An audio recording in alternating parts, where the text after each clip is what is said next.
Okay, we are live, guys. That sound just Welcome back. sounded like a radio show host, right? Wait, this Which is a I'm radio against. show? No, I thought you said you wanted this to be more radio. Where's our soundboard guy? Soundboard. There's nobody. It's just us. Fuck. Oh, here. Yeah, you remember you're supposed to be the sound effect guy. You remember the car conversation we had? Well, I am still. Episode, I think it was 9 or 10. Yeah. I was like, we're gonna roll sound clip. Yeah, there's never a sound clip, is there? But so what do we want to talk about today? We want to talk about ideology a bit, right? Yeah. We're going to talk about ideology. I mean, this is mostly going to be our like off the top of our heads. So mostly, it's not because we're lazy. It's just that it's something that we talk about pretty often. So Very frequently. we just wanted to extend our personal discussion into podcasts. Yeah. You know, I mean, eventually that's what's going to happen, right? I mean, because we have a lot of discussions and, you know, conversations from light to very serious on, you know, various status. You know, sometimes we're not high, sometimes we're high. Mm-hmm. High as in, you know, on weed, on mushrooms, you know, and which creates very variety of conversations, right? Yeah. So we love that. But anyway, this is something we talk about pretty often. It's because And- it dominates and affects every day of your life Yeah. and how you interface with it. Yes. Also, I think it's very relevant to one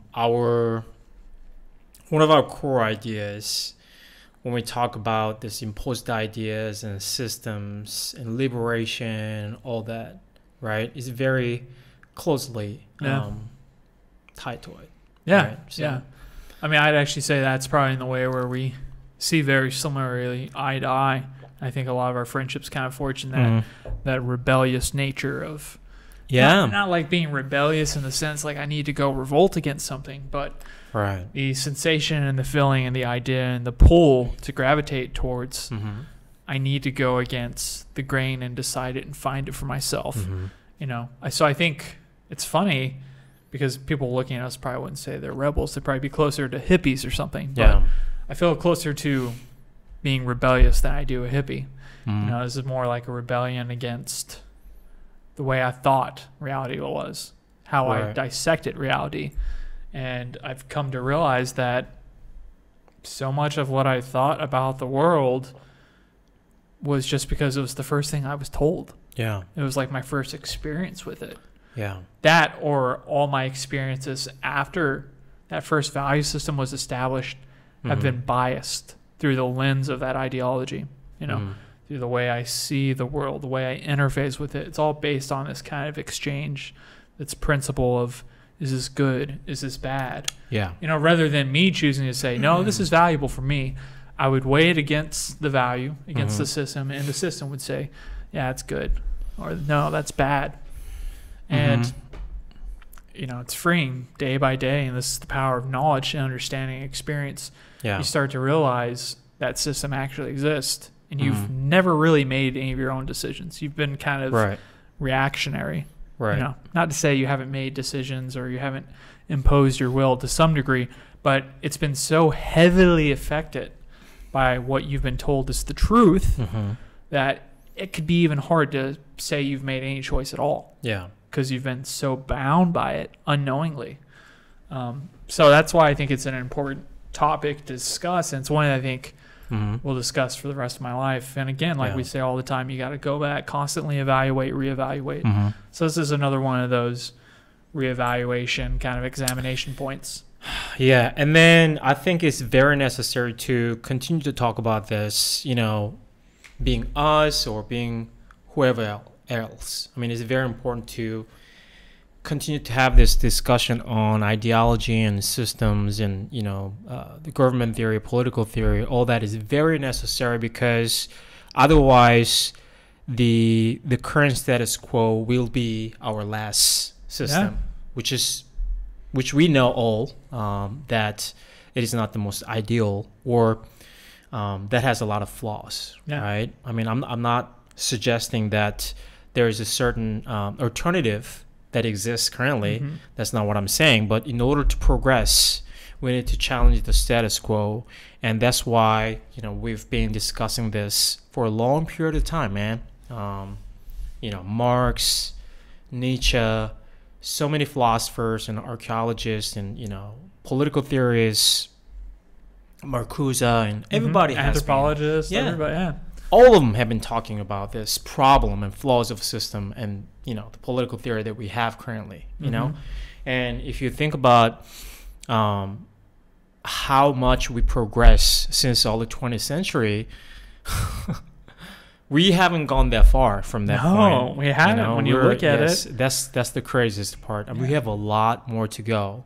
And all this, our discussion too, I mean, yes, it's very interesting to us for sure, because again, it really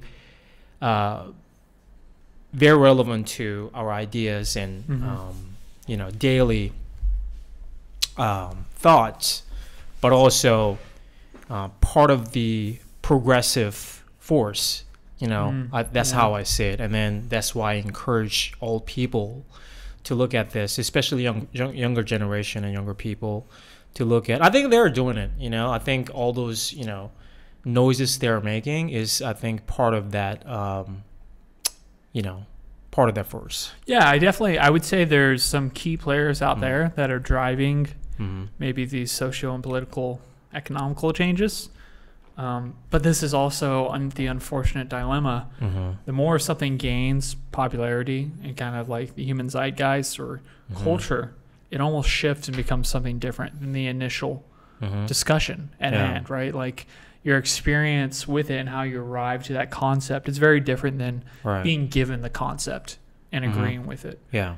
So me telling you about a concept and then you kind of can understand and relate to it and appreciate it is so different than you arriving to that concept through your own experience. Yeah, of course, yeah. And that changes the way you handle and react and deal and live with that concept, I think, largely. But, I mean, even getting away from kind of like the Rousseau-Hobbes argument about, man's inherent nature in the state of nature without government and the way that is, I'd like to even step further back and say, reality, whatever that means, is basically just the way we arrange and categorize our experience.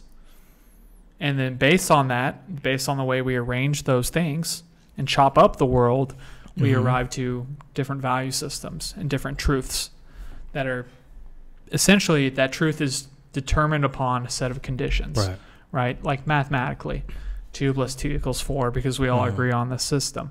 And that's the beautiful thing about math, because it's something conceptual we can all agree on. And that's why it's advanced so greatly. Yeah. But when we get into these more kind of nuanced topics like words and epistemology and meaning, that's when it gets really, really messy. Yeah. So we can't really agree on it, and we can't even realize we can't agree on it because we don't even define the terms before we start the conversation. Yeah. Right? You say a word, I think that word means something different based on my experience. And then we have an argument, right? We can't see eye to eye because we're talking about totally different things. Right. And that's where the misunderstanding comes from. So I think it's important to understand that no matter what ideology you subscribe to, you're under the influence of it. It affects the very way you engage with the world. Yeah. Because it puts a value system of good and bad. Yeah. Black and white. Yeah, it's really interesting because you just talked about sort of like the benefit of ideology, right? Because when you look at it, in order for us to communicate effectively, we have to have a common ground, right? And that is because individuals' features are partially based on your ideologies, right? And in that sense, like you don't have to have complete agreement on your ideology,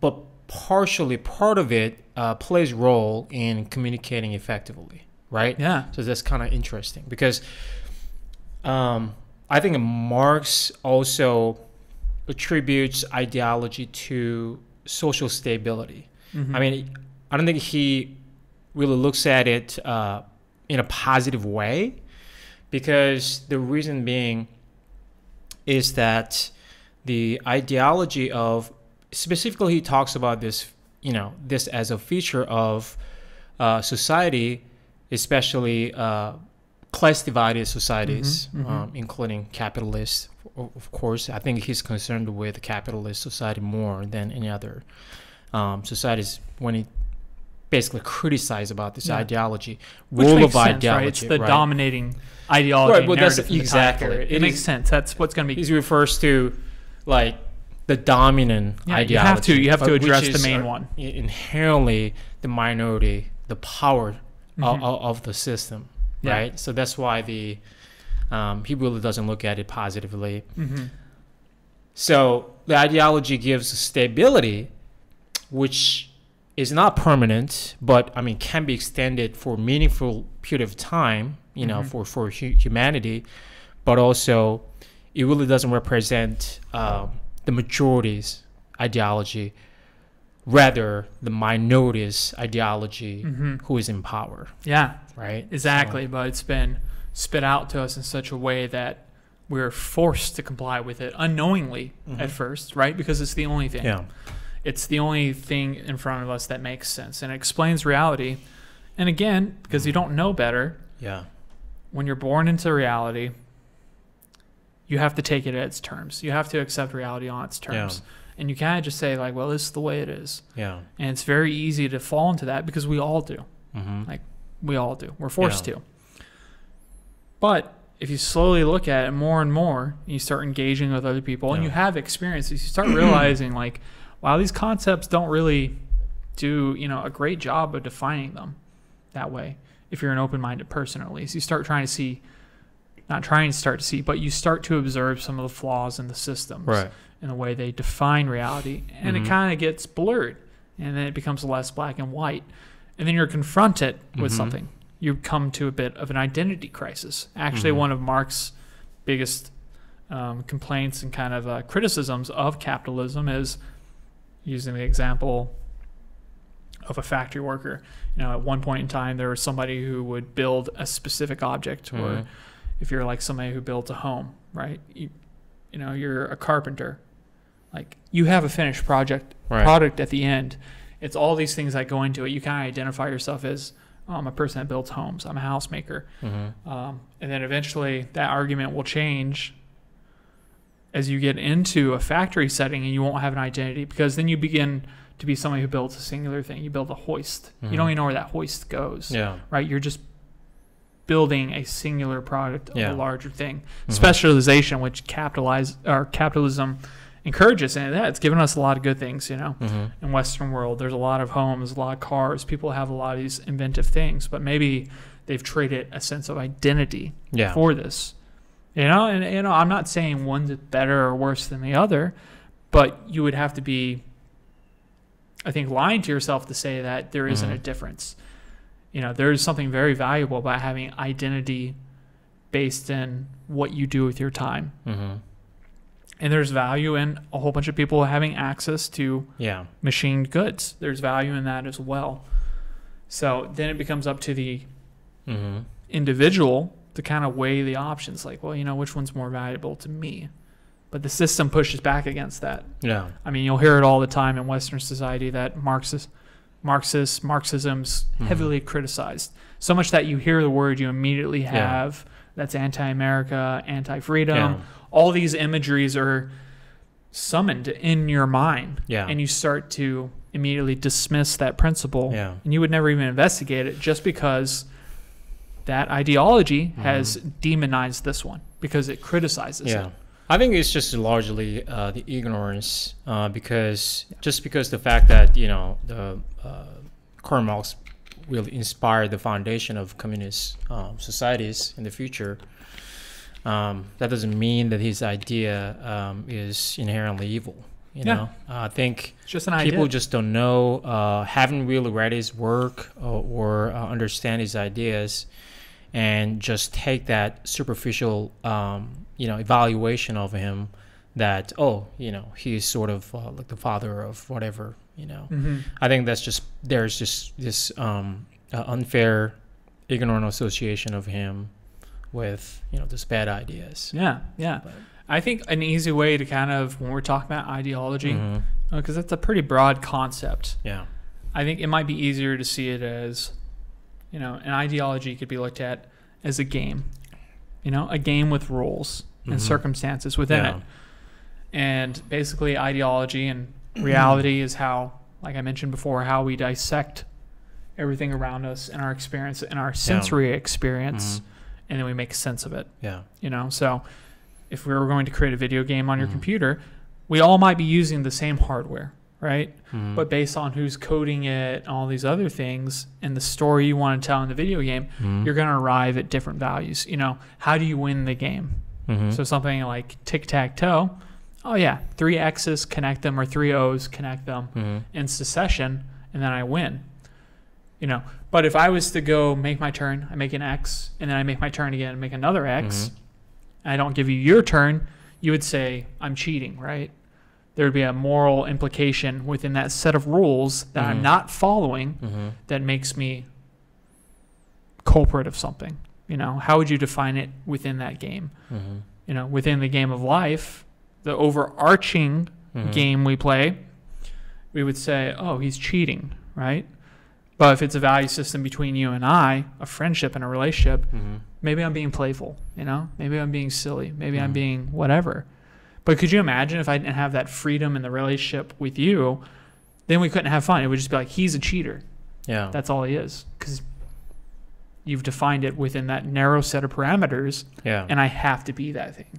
Yeah. So that's the power of opening your mind to it. Like, it doesn't have to necessarily be defined by this system.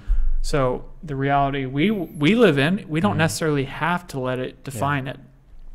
Granted, there's a trade-off in that, right? You may not be accepted by society if you choose not to play by their rules. You may be totally misunderstood. You may have all these problems. But the largest thing you risk by playing their rules is that you may never have a truly satisfying, fulfilling life on your own accord because you're playing somebody else's game. That's the biggest risk. Yeah. Right? Yeah. Yeah. I think a lot of our unhappiness and dissatisfaction with life comes from playing on other people's terms. Yeah. And like we all have to play. To some degree, we all have to play on other people's terms. But how we interpret that internally and what we do with it, is up to us. I think that's very powerful.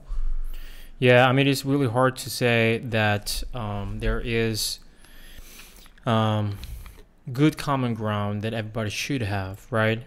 Maybe that doesn't exist at all. But on the other hand, at least you have freedom to, fully work to your limitation and your own set of beliefs, I mean, at least you have that freedom. Yeah. So I think that's what everybody should at least try, instead of just complying with the system. Yeah. I mean, to a degree, we all have to, right? But we're not talking about going against the law or anything like that, right? Yeah. But at least the freedom of, exploring your ideas and, extend that to, leading them to experiences, right? I mean, that's what at least we can try. And, I mean, that's pretty much all we can do. Yeah. And, what we're doing right now may look confusing to the viewers out there. Like we've talked about, who would quit these great jobs, engineer, it comes with all this clout, all this sense of success in our world, where we're from, the Western world, the U.S., capitalistic society, and all the other cultural narratives that come with it. Yeah. Who would do that? In their right mind, who would do that? And the only way you can do that is when you've arrived to the conclusion, and maybe you haven't even seen, it's all ideology. Yeah. Maybe it's all the way we structure the world. But when you realize, there's something that I'm not satisfied with in my life, and you start to explore and examine, that can propel you to the direction where you're living your authentic life and you're on the right path. the path that's personal and yours, which I think we're on, and we're gonna talk about that. I think we're actually just approaching the 20-minute mark. Yeah. So the free version is done here, guys. Wow. Yeah. Sorry, guys. This is a really exciting episode. Yeah. I think. But if you like the content, don't forget to like, subscribe, and share. Yeah. We'll see you guys next week. Yeah. And we're going into a Patreon version. Yeah. The secrets of life coming right up. Okay. Bye, guys. Bye. Bye. All right. We're on part 2. Part 2. We're continuing with our theory of ideology. Mm-hmm. Ideology. Yeah. The answers to life. Dude, I think these days, on a lighter note of this subject, I think these days ideology, that word has some stigma, right? I mean, it's not even neutral anymore. I think it's almost negative, right? As soon as you say ideology, right? Yeah, because it immediately is like ascribed to political theory and economic theory. Yeah. So left and right, Democrat, Republican, conservative, the liberal, extremist, all that. It conveys that imagery. Mm-hmm. Yeah, which, imagery of conflicts. Yeah. But this is part of the, not to take your light note and make it darker. Mm-hmm. Part of the problem with that word, I hate saying hijacked, but it's been controlled and used and bludgeoned in such a way that, like you said, second we talk about ideology, we feel these very strong emotional statements and belief systems. Yeah. And if we feel that immediately by just using a singular word, we're already in conflict with it. How can we have an open-minded, empathetic discussion about it to change these very important things? Yeah, we've already made the word so powerful, and we've put the stigma on it. How can we ever fix things if the words we need to fix things are already charged in a negative way? That's scary. And that happens with a lot of words. And these are just words. These are just concepts. They're nothing in reality. They're just words. Yeah. And it just serves to further divide us from overcoming this type of reality and the power systems that currently exist in the many formats they take.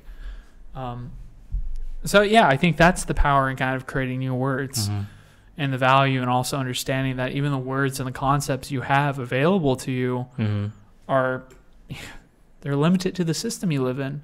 Yeah. A capitalistic system where most of your education comes from publicly funded schooling.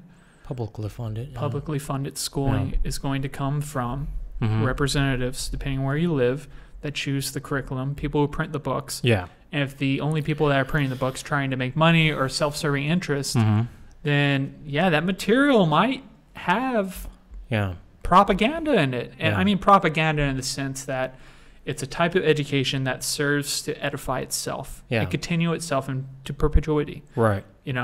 It wants to make itself immortal. Yeah. Never alter or offer an alternate solution. Yeah.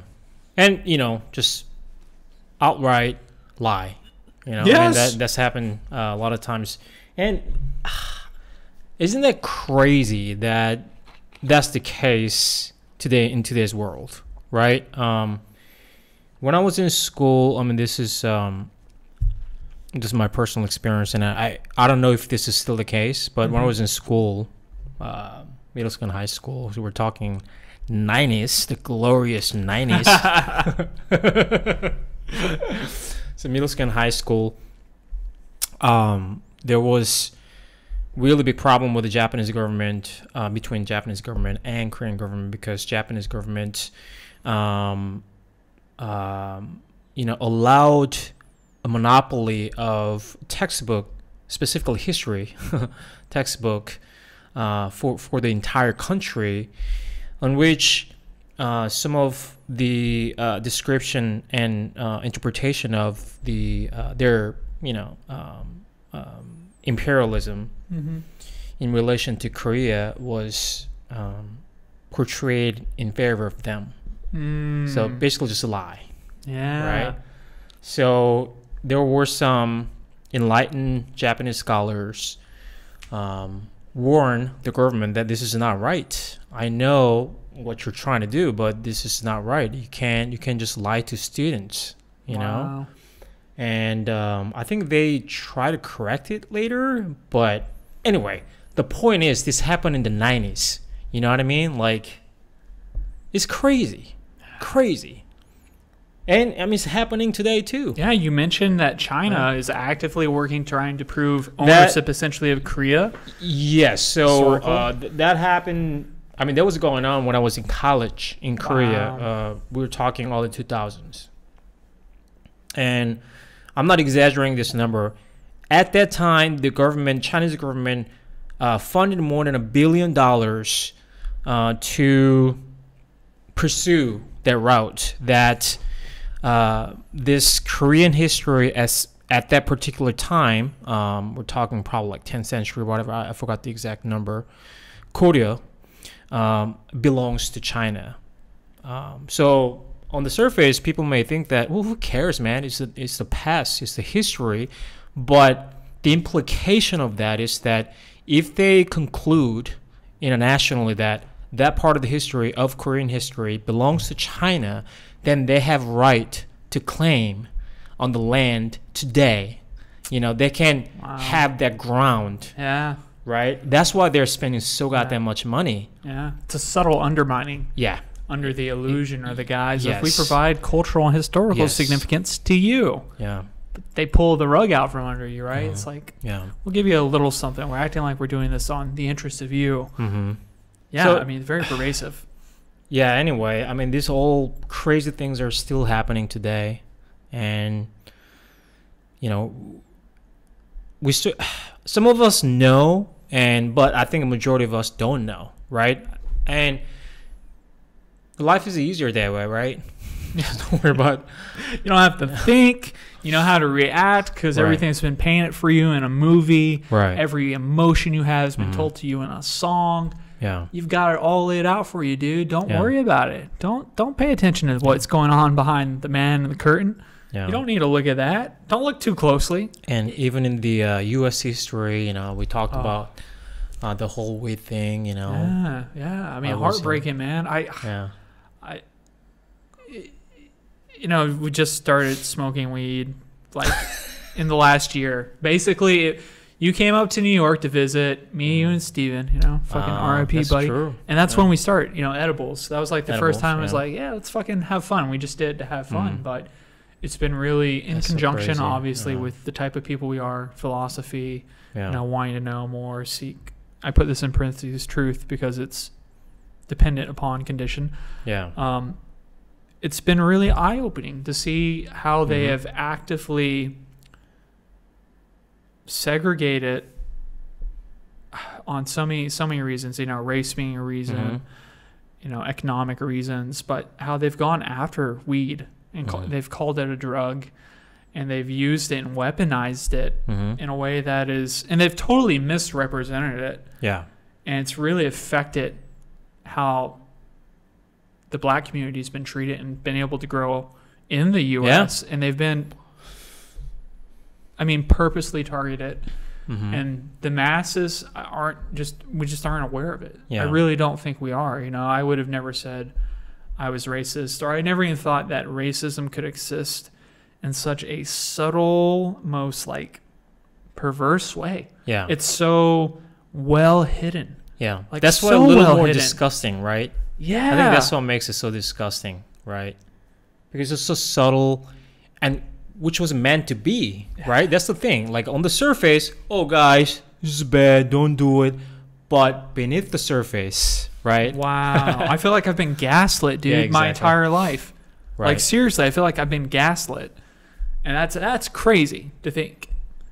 The way you've constructed reality and the way you've seen things, you know, for me up to 31 years has been wrong. I mean, just fucking objectively wrong.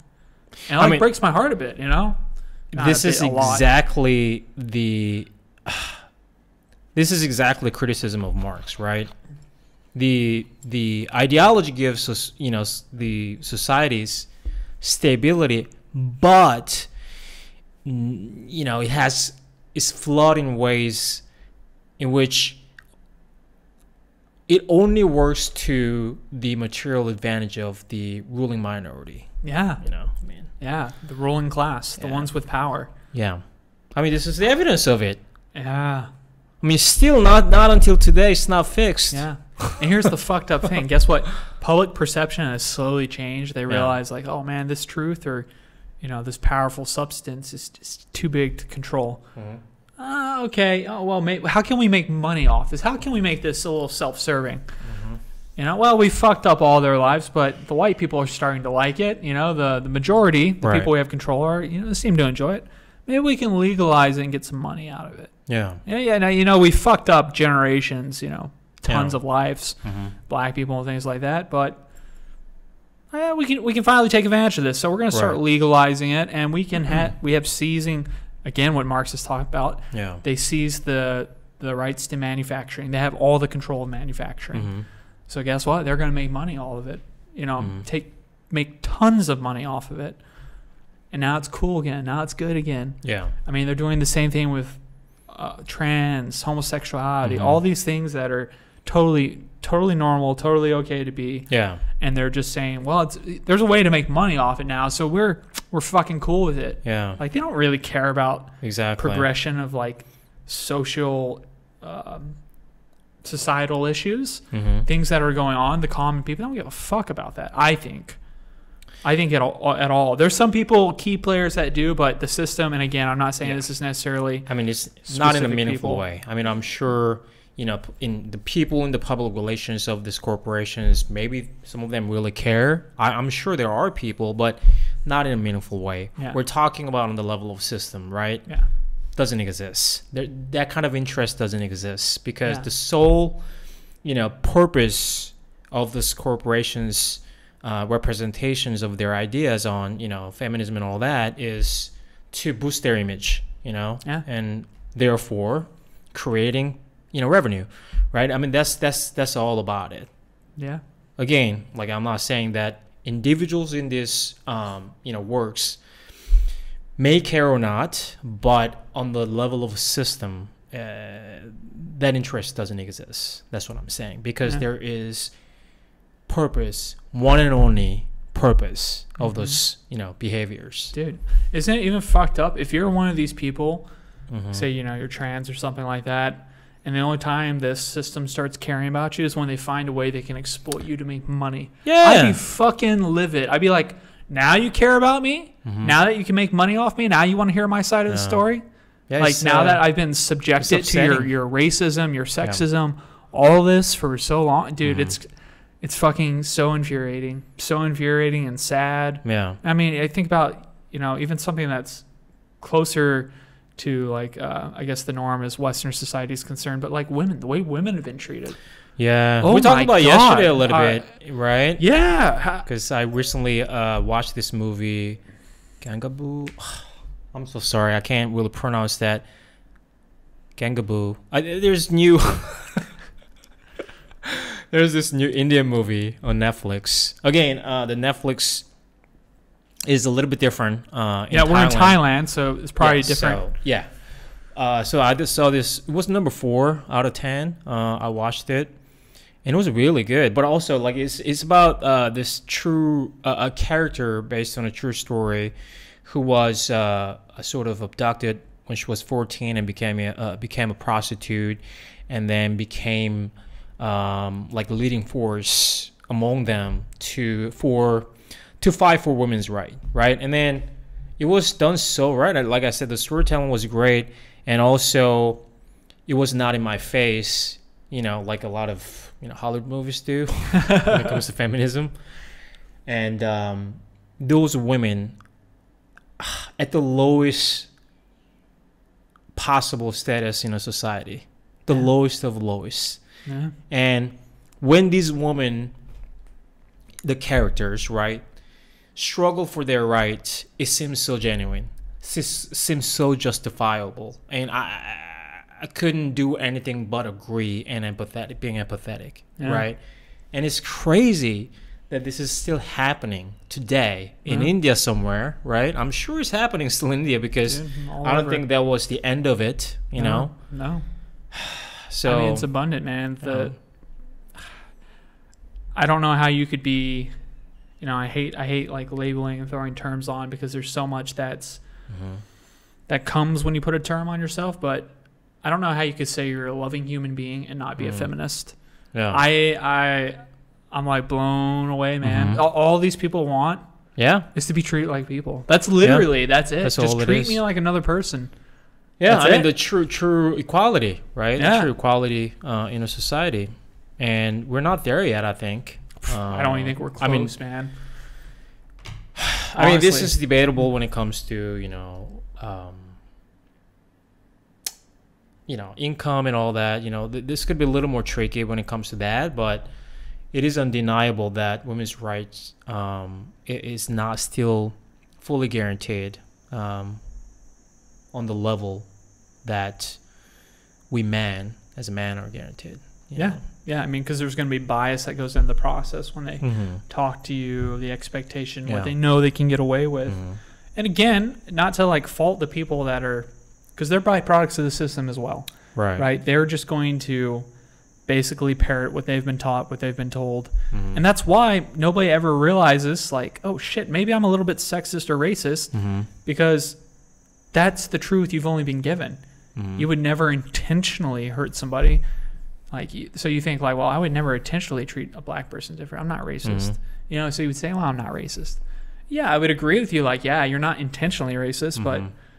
there's also a little bit of almost Complacent. yeah. You're complicit by being. You're complacent. Yeah. You know, there's like some type of agreement Yeah. because you're aware, but you're not Yeah. active, right? There's almost something like you said. There's almost something complicit about inactivity. Yeah. And again, I don't think going on like message boards and yelling and being outraged and feeling strong emotional states is, I don't think that's the right response. I don't think there's anything wrong with that, but I don't think that's action. I think feeling something strongly should be the spark that changes or propels you into action. Mm-hmm. You know, necessary to get the fire going. Like, okay, now it's something, now it's meaningful. I can act now that I felt this strong emotional state. And I would argue, like, you get to the point where you don't need to necessarily feel the strong emotional state. You can just see the discrepancy or the disparity between the way things are and be like, yo, this isn't cool, Mm-hmm. you know? And, I also, like I said before, I feel for people that, because I was them, I was that person. I was born into a system. Mm-hmm. I was raised with, like, Christian morals and all these other things that come with growing up in the West in a Christian home. And I have a lot of things that I have to, like, unlearn to learn new. Yeah. To realize, like, fuck, I have not been living a life I chose, or that's necessarily even helping others. Yeah.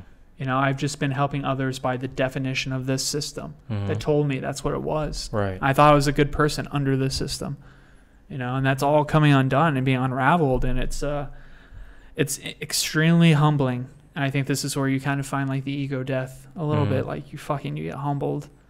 And it's like, you're so thankful for it. You're so thankful, like, I can resolve this. I can change. But you're also, there's an element of tragedy there because you have to die, right? Like, part of you has to die. You have to realize, like, oh, man, I've not been the best person. Yeah. You know what I mean? Or, like, I've been living a lie in some regards that I didn't choose. But, in those ashes, you get to be reborn. You can create yourself, build yourself. And this is a continual process, like we talked about. This is never ending, ideally. Yeah, I mean, that's what I've been talking about for a long time now, right? That you have to, because we're not free from, none of us is free from these imposed ideas of a system. We must challenge our ideas and evaluate them, right? That's the only way to liberate ourselves, right? Yeah. Without challenging those ideas, it's not possible. Yeah.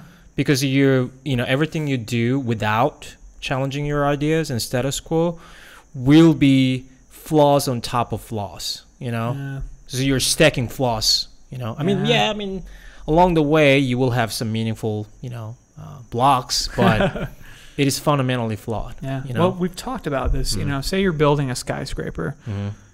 Yeah, your foundation, it might be fucked up a little bit, but you can't notice initially, right? You're not using the tools, critical thought, experience, Mhm. learning, knowledge, reasoning, all these things to measure your foundation. So you just keep building because you think Yeah. it's good. Yeah. I can't tell any difference otherwise. And you may not realize till you're on fucking the 50th floor, oh shit, this thing Yeah. is leaning catastrophically the other way. Yeah. Which I think this is what happens typically in age because life forces experience upon you. Right. And eventually you got to do Yeah. something with that experience. That's very mathematic, right? The tiny flaw at the foundation level can cause catastrophic events at the end, Yeah. right? And this manifests in different ways in different worlds, right? Yeah. But ultimately what it seems to boil Mhm. down to is a misrepresentation of reality, Mhm. right? I mean, I think that's usually what it boils down to. I don't think we'll ever be able to represent reality perfectly, which is Mhm. why you constantly have to go through this process. Yeah. You know, make sure you're not building that skyscraper too tall. That's going Mhm. to tumble. Keep checking the foundation. Just don't even worry about the other thing. Just worry about your foundation forever. Right. Yeah. I think that's the Yeah. way you're going to find true satisfaction and Mhm. learning and growth forever. Yeah. You don't arrive to a conclusion and just finish your building. Right. You Yeah. always improve that True. foundation. Then you realize, oh shit, you can camp. I can sleep on this floor. Yeah. This floor is pretty comfortable. Mhm. I love camping. You know? Yeah. You realize Exactly. like, oh, maybe I don't need the huge building. Maybe this is all I need right here. Right. And there's a lot of like freedom in that. Mm-hmm.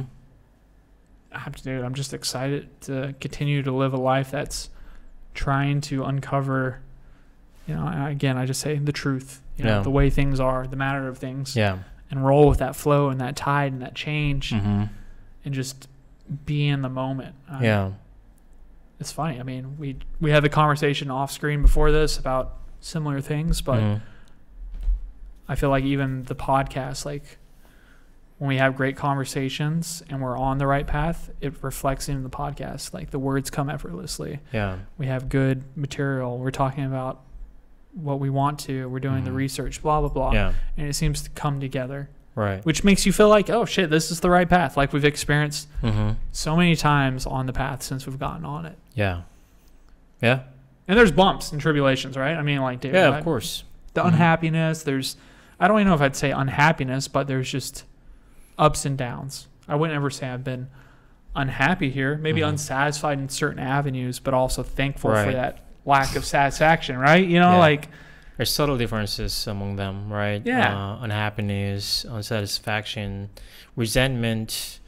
You know, all those have like subtle differences. yeah, I think unhappy is fine because we're human. I mean, the human state can Mhm. change based on so many factors. yeah, Eating, sleep, so many factors. So like these little fluctuations are just meaningless actually. yeah, But I personally I see it as like resentment is a big problem. You know, Mhm. resentment is not just unhappiness. Ah, It's rooted to very serious problem, right? yeah, yeah, It requires fundamental changes to repair, right? yeah. So I think unhappiness is fine. Yeah. I mean, Because unhappiness, you realize like this Mhm. state is fleeting and changing. yeah, yeah. And that's fine. It's Yeah. okay. It's okay to be unhappy in this moment. It's gonna pass. Yeah. Yeah. Whereas resentment is something you wake with every day. It feels Yeah. like a continual state. Yeah, exactly. Yeah, that's when you know, okay, Mhm. or you should, you may not know. Hey, if Mhm. you're resentful about something, your life, you Yeah. need to change something about your Yeah. life. You really do. Yeah, it means you need to change something, right? But unhappiness it may not be that sort of problem, Yeah. right? Yeah, exactly. Yeah. Like you said, it could be indicative of sleep quality, food, Yeah. these very basic things. Basic stuff and, you know, the limitations we have as a human being and plus things that are out of our control, Yeah. right? Like, for example, like you got injured 2 days ago. I can barely walk right now. Yeah. I mean, you were having a great time. Yeah. And I'm sure when you arrived there, you were so happy. dude, I was Oh, so shit. stoked, so I mean, you stoked. even said like you feel like a home, right? Yeah. I texted you. I was like, dude, I feel like I'm fucking home right Yeah. now. But you got injured. Yeah. I mean, that was just out of nowhere. Didn't expect it. Yeah. So it made you feel down a little bit, right? Yeah. I mean, that's sort of like unhappiness I'm talking about. Yeah. Like it's just out of your control. Sometimes shit happens. Yeah. Undesirable things happen. Mhm. And that's fine. You know, that's how we navigate our things. And if you think that, oh, everything's going to be fine from this point, you know, I'm going to be happy all the time, always, you're fucking crazy. Dude. That's just not possible, you know? Yeah. What a lie. Yeah. What a lie that most of us have been sold, though, Yeah. in some form. It doesn't matter if it's a religious, like, hey, well, when you die, you know, you do all this good stuff, you'll be happy. Or, you know, maybe it's like the capitalistic view. Well, when you've got a job, a kid, 2.5, Yeah. you know, the material values, the 401k, the Roth IRA, that's when you're going to be happy. Only to, so eventually you start to realize, fuck, man, I'm never happy. What is going on right now? You know? Yeah, exactly. Anybody that's trying to sell you an absolute remedy to life, yo, they're fucking lying, man. They're lying to you. 100%. Yeah. I would say the remedy we're offering is the acceptance that there is no remedy. Yeah.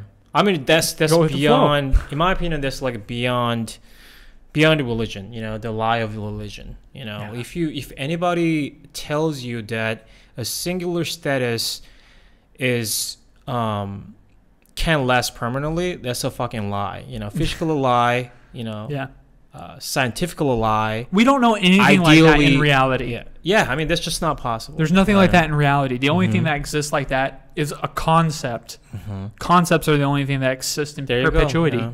And then you realize that concept is going to change with time. And then you're like, well, fuck, what is true at all? What can actually last? Oh, nothing? Okay, well, for whatever reason, when I accept that, I feel more comfortable. I feel more humble. Less ego. I realize like things are fleeting. Yeah. I'm able to show up more authentically, more honestly, because my expectations seem to line up more with whatever this reality is. Yeah. And life becomes easier. Yeah. I mean easier in such a different way. Like, I think you have a healthier relationship with life and the things that happen, you know? Yeah, for sure. And it serves you, and you grow, and you find more, and you want to grow more. And that's the whole thing. Is like, I mean, what we were just talking about, where we're going to live, where we're going to go, blah, blah, blah. It's like, what's the thing that's going to be able to help us grow more? Yeah. Oh, shit. Okay, lean into that thing. You know, forsake maybe some of the comforts offered by other solutions or belief systems. What's going to make you grow more? Yeah. And you know it. You feel like that fucking like, I should do this. You know, that pull, like, okay, try something new or do, you know what I mean? You know that pull once there if you're honest with yourself. And it's so freeing when you just lean into it, because for whatever reason, the world thanks you. That's a great way to put it. Yeah. Like, there's a comfort by just leaning toward these pulls they were talking about, right? Some people call it like your destiny, that something just constantly calls you without your effort. Some people call it your destiny. Yeah. I think it could be, right? Yeah. Because there are a lot of ideas that exist in our head involuntarily. I mean, it could be trauma even, right? Yeah. I mean, there are a lot of things like that. So I think it could be, but it's definitely something that you should ignore. Yeah. You should evaluate at least, right? Why am I, why do I keep having this idea? Like, what is it? Yeah. You know? So I think it's important to evaluate at least. Yeah, you got to pay attention to those things that for whatever reason, those, like we're talking, those high flyers, those single data points that seem to, because they're so far away from the mean, from the normal, from the average, from the cluster. You know, it's easy to dismiss, it's just a high point. Or what happens when you look at it a little closer and you're like, wait, what is that? I haven't seen that before. Yeah. And then you start to find that's more important than all those other points. Yeah. Exactly. Way more. Like, you're like, whoa. In our data, I mean, statistically it's irrelevant, it's meaningless, but you don't drive your life statistically, you know? No. That's nonsense. I mean, in a way we do, right? Because we make decisions is based on our previous experiences, therefore it's partially statistical, right? Because, wait a second, I'm about to pull this fucking plug, but how many times did I have bad experiences by doing that, right? I mean, we sort of like run that in a second. There is, right? there is some like calculatory experience. Yeah, for sure. I think we ascribe, this is the fundamental issue, I think, with any system, honestly, but currently in the math and sciences, that we ascribe way more value on those things because they've brought us a lot of good things. Yeah. But math and science can never describe the entirety of our reality. Yeah. Think of how much you would miss out on, like art, culture, Yeah. all these things that can't be explained mathematically. Yeah, That are very I mean, real. Yeah. They're very real parts of the human experience. For sure. But we're going to say the experience is only math and science. Like, dude, what? We're missing out on so much of life Yeah. if we only do that. Same Right. if we go the other way. If we don't, put some value in math and science, and we Mhm. say it's only the spiritual side or Yeah. the sensory side, Mhm. then we're missing out on a lot there as well. Yeah. So it's this balance. Yeah. I mean, it wasn't necessary to do that to have common ground among Mhm. us. I mean, scholars and scientists, so that we can progress Yeah. on the same page, right? I mean, that was necessary, but that doesn't mean that the other parts we should ignore, right? I mean, the Yeah. qualitative part, like we talked about panpsychism a long time ago. That's one of them, Mhm. right? The qualitative experience, and like Yeah. these What- cannot be mathematically represented. That doesn't mean that we should ignore it. It is Yeah. true. It is there. Yeah. We That's should what they were keep calling- exploring. Yeah. Yeah. What they were calling, he was calling consciousness, essentially. Yes, right? consciousness. Yes, consciousness is responsible for our qualitative experience and differences among them. Yeah, and how we can express ourselves is based on Yes. that consciousness, that Right. base. Yeah, so that's like that. I think it may not be true, but that's meaningful movement, right? Oh, yeah, I I mean, it think so. challenges Worthy. the idea, the current, the mastermind behind everything, which is science and Mhm. technology.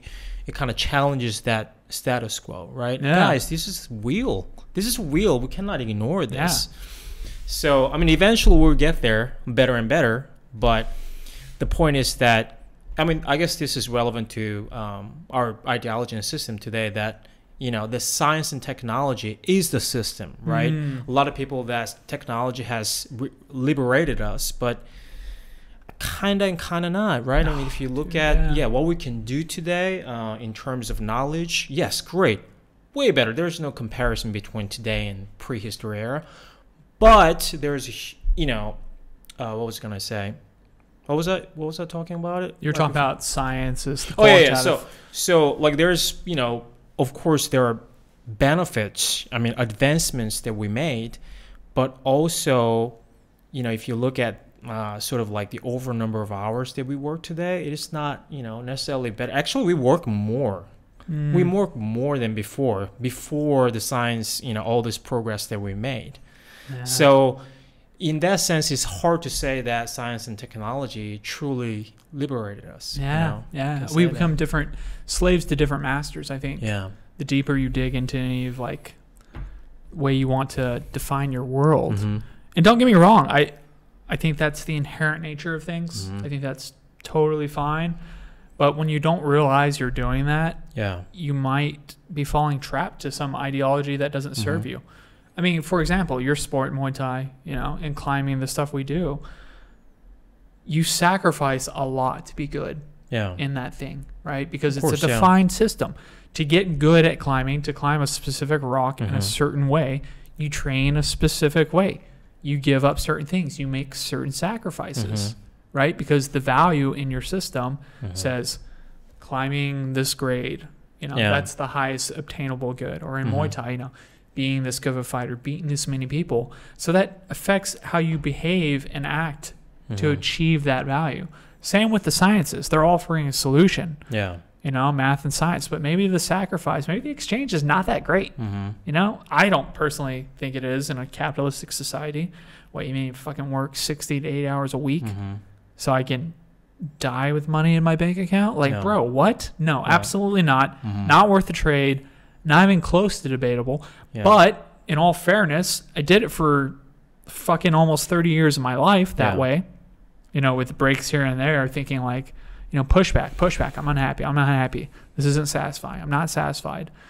And it led to the point to where we're here now. Mhm. But it is a process to realize like, this system does not serve me.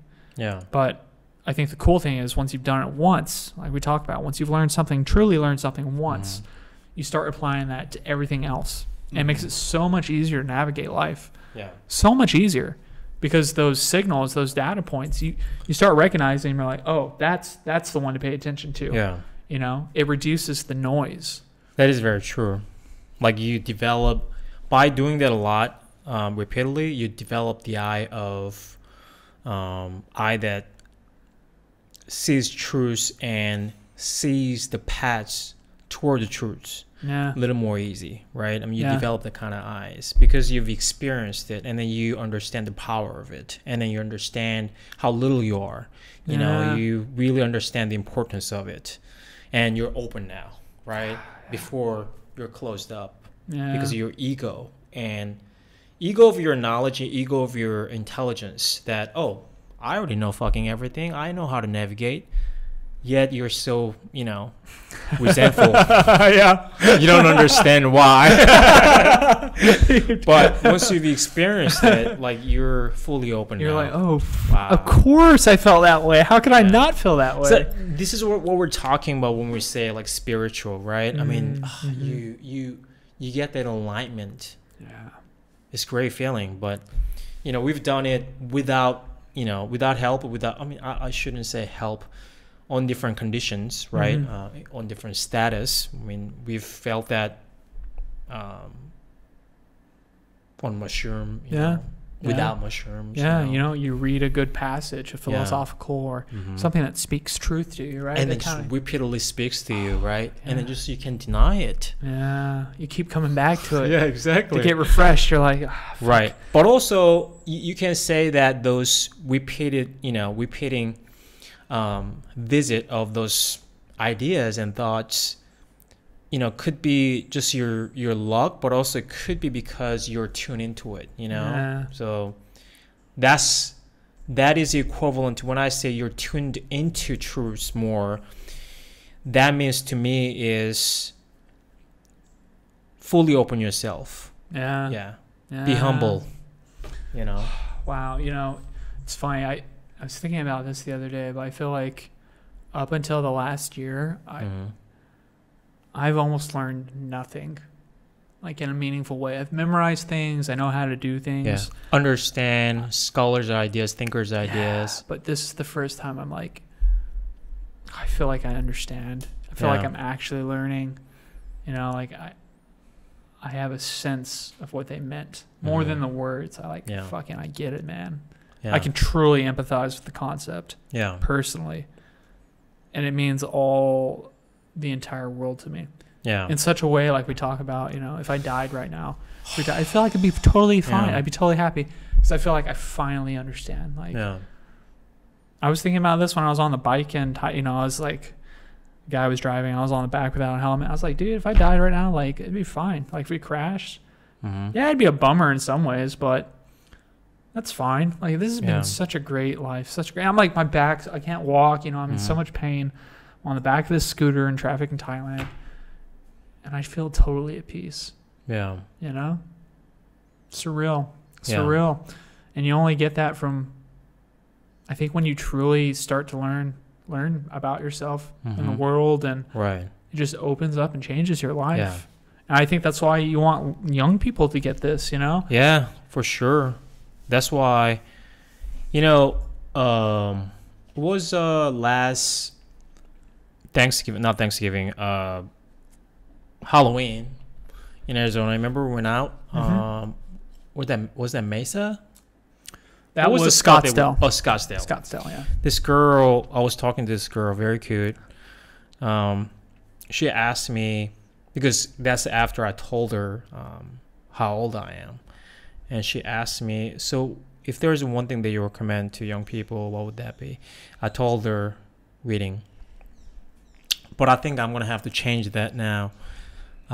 Experience. I think experience comes first. Reading, again, we talked about this power of words. Great, you know, you can deny that. But I think experience gives you just more raw liberation and enlightenment, you know? Yeah, man. Like when you feel it, truly feel it in your body, that's different think so. from, again, the power of words is, you know, real. Yeah. It very can real, be, very so real. I'll put like reading as number two, but experience would be, I think, a number one. Yeah. Yeah. Because like you said, it's like mushrooms or Yeah. weed. Like, when you're high, dude, you're high. There's nothing you can do with it. You got Yes. to fucking deal Exactly. with it. That's Like, exactly what I'm talking about. Words you have to understand. You have to convince yourself. Mm-hmm.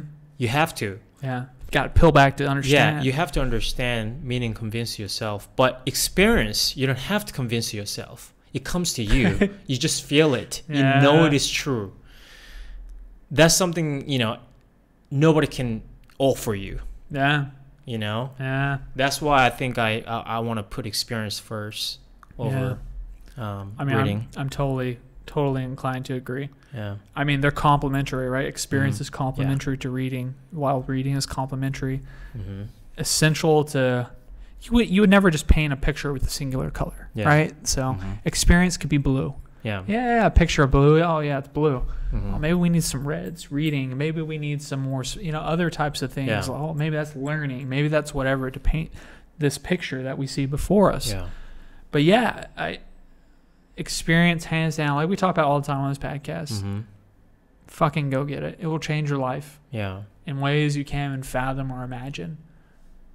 But it takes, that takes work, man. It takes work to step out there and say, I don't know what I'm going to get, but I know I don't want that. I know what that is. Mm-hmm. I don't want it. So I'm going to go get this. And guess Yeah. what? You make mistakes. You end up on the wrong part in the woods. Yeah. You end up lost. We all do. Nothing wrong with that. You just learned you're lost. Mhm. That is valuable information. Yeah. Could you imagine if you didn't realize you were lost? You would head deeper into the forest. Mm-hmm. The second you realize you're lost, you now have a way out. You now at least know how you should spend your energy. I can get out of this forest. I can do something about it. Oh, well, if I'm lost in here, maybe I should build a structure in a home I like. Mm-hmm. Let's do it the way I want to do it. Yeah. But if you continue heading down the path thinking like, capitalism told me, hey, man, happiness, the kingdom, Mm-hmm. the glory, it's all over there at the end of this hill. I just got to get through this forest. And you walk into forever till you die. You might never ever find it, man. You might not. Same with religion. Maybe you'll never ever enter the promised land, so to speak. Yeah. Because you think happiness is the destination or life satisfaction. Or I can't even put the concept into words, but maybe you think this like huge overarching thing is the destination. But in reality, it's like right now. You can have it right now. Yeah. It just, what we would call as enlightenment. I hate to say that because it makes it sound like it's a singular one-time event and activity. But it's not, right? Not at all. Yeah. It can be daily, it can be hourly, it's just a continual process once you start thinking that way. Yeah, enlightenment as in realization in a profound way, undeniable. Yeah. Yeah. But yeah, it really aligns with the thing that we've been repeating, which is truth is moving target, Yeah. Yeah. And that's great, man.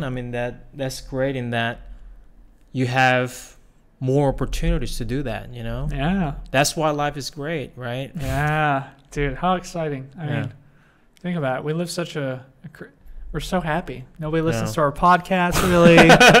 Like, we're in the country of Thailand. We don't have money, really. But we still have fulfillment and excitement. We're still looking forward to things and building things. Yeah. It's so cool. We get to build your own reality. And then you meet friends that are on, like similar paths. And you you start building your world. And it's like, whoa, this is so freedom. You're building your world. Yeah. Fucking awesome. Yeah. Truly liberated, right? Yeah. True freedom. Nobody tells you what to do because they don't have any power over you, Yeah. That's the Fucking shit.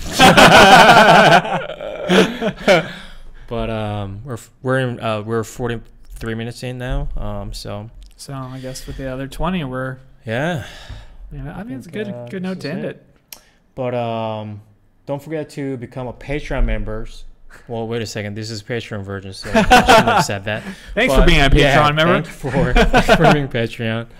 I guess we'll see you next week. Yeah. Leave some feedback. Thank you. See you guys. Bye, guys.